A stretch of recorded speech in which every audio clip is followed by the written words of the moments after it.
Бүгінгі күні біз Балауса 2 спорттық сауықтыру лагерінің шығыс ұландары атты әскери патриоттық кезеңін салтанатты түрде ашып жатырмыз. Лагерімізде облыстан 45 оқушы қабылданды.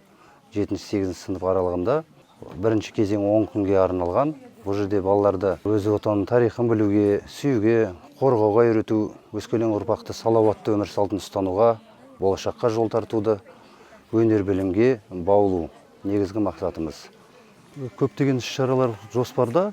Балаларды енді бізде арнайы 3 офицер алынған, әскери военный МВП пәнінің мұғалімдері.